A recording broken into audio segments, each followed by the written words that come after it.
Mr. Vicente Domingo for Senator, Independent. Sir? Huwag ka naman sa gitna. Sama ka.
Salamat po. Sir, isa pa po. Isa na lang.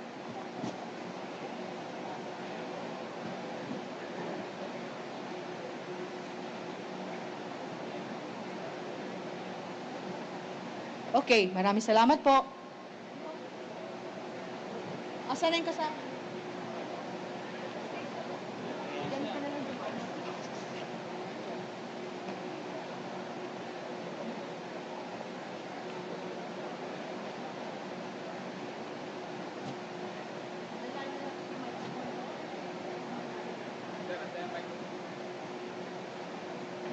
Naka-on na yan, sir. Sige, sir. Sige, go ahead po. 2 minutes, sir. Magandang hapon po sa inyong lahat. Kumain na ho ba kayo? Ako po si Sunny Domingo, isang magsasaka at agriculturist. Hindi ko lang alam kung nakakain na kayo, nakatikim na kayo ng masarap na bigas. Pero hindi ako nakatayo dito para magsabi na mayroong 20 pesos na bigas. Ako ay tumatayo para maging kinatawan ng mga 3 milyon na magsasaka sa Senado, 1 milyon na mangingisda, 1 milyon na farm workers, at saka 10 milyon na IP. Yun po ang ipinunta ko dito. At ako po ay bago sa pagpasok ng formal sa politika, although I've been working with campaigning for politicians for the last 53 years of my life. I am now 83 years old, but if you ask me what am I doing here, my answer would be standard. Advocacy doesn't age. I may age, but my advocacy will remain. So, basahin ko na lang po yung parang introduction ko kung anong gusto kong gagawin sa Senado. Pero bago ko malimutan, kung ako po ay may halal, ako po ay laging magagamit ng maitim na barong Tagalog. Dahil maitim po ang bansang Pilipinas, dahil napabayaan ang basic sector natin. Pasensya po sa Tagalog ko dahil ako po'y pinanganak sa Basilan. Kasama ko yung mga Abu Sayyaf at ibubuto nila siguro ako. Ang nanay ko sa Cebu at ang tatay ko sa Ilocos na nasiraan na naman ng bilyon-bilyon na mga palay. Sir, excuse me po. Sir. Yeah. Tapos na po yung 2 minutes niyo, sir. Tapos na yung 2 minutes Opo, ko. opo. Anyway, meron akong ibigay ko na lang mamaya, mag-share na lang kayo yung public statement ko, pero I'm open for questions as to what I would be doing in the Senate. Okay. Question po. Dwight from Rappler, sir, sa may kanan. Hello po, Rappler. sir. Good afternoon. Sige, sir. Ano pong gagawin nyo? Anong ihahain yung mga panukalang batas kung sakaling mahalal po kayo sa Senado? Actually, nasa statement ko. Pero number 1, ano po, ang Senado ngayon ay parang kailangan ng bagong mukha. So, Ang unang gagawin ko ay sa opisina ko, meron akong People's Day, ang Lunes at saka Huwebes. Ibig sabihin, hindi na kailangan kayo makipag-appointment sa akin, lalo kayong taga-media.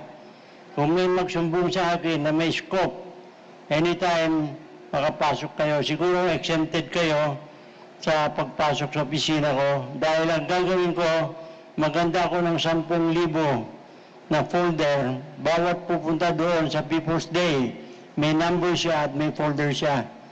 At para madali niyang ma-follow up, kung sakali man, kailangan niyang i-follow up. At ito'y mag-organize ako ng youth movement na bawat folder, 5 youth ang maghahawak niyan at sila mag-follow up sa mga opisina ng gobyerno natin at sila na rin ang tikasumbong ko. Yun po ang unang gagawin ko doon. Ang ikalawa po ay pinaglalaban po ko yung farmer rights. Hindi ba may human rights, may gasto pa ang gobyerno? Hindi ba may consumer protection rights? Kung ano pang mga rights na nandyan. Ang farmer rights po na pag-iwanan, pero kadamihan po na mahirap sa Pilipinas ay mga magsasaka, lalo na yung 3 million na small holder farmers na 1 hektarya lang ang lupa nila.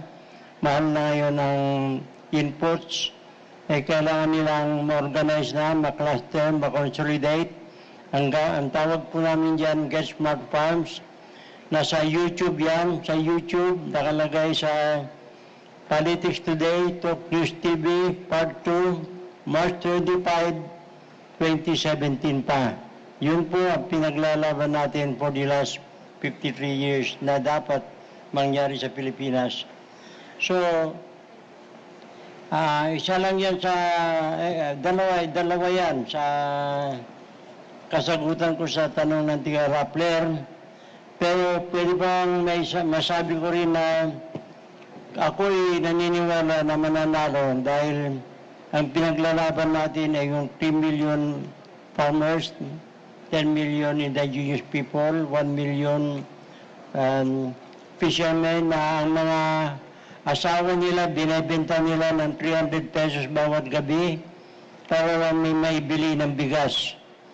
Lalo na po doon sa may West Philippine Sea. So, yun po ang lalagyan natin ng importansya. Sa unang taon ko siguro po yun.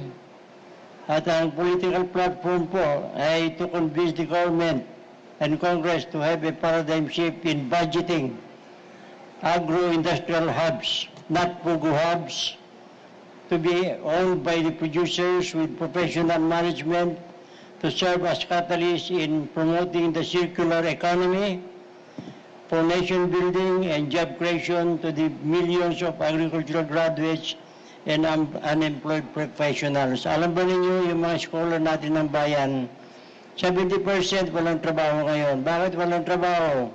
Dahil ang budget natin sa agriculture is 10% lang. Anong job creation na magawa niyan?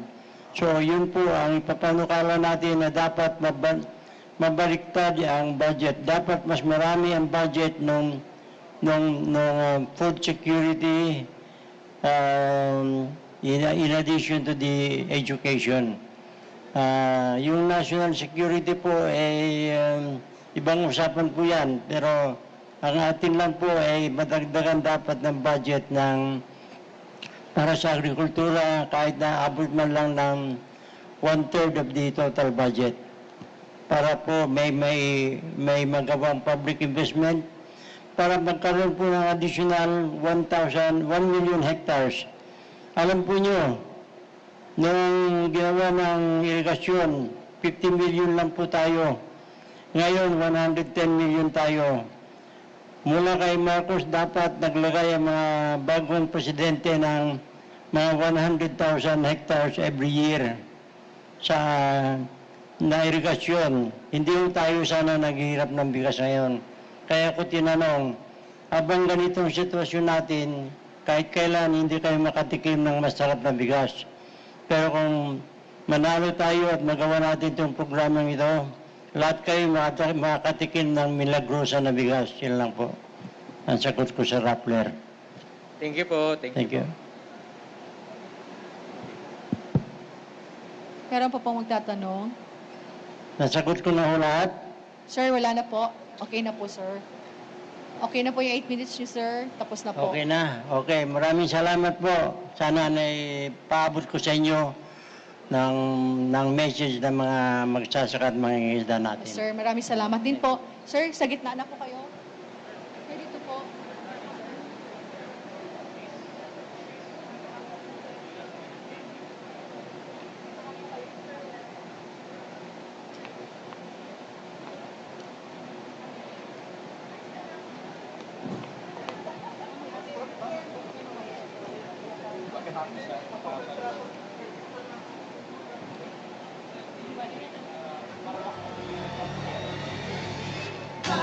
Pilipino, mag-isang ibahagi tayo sa Latina.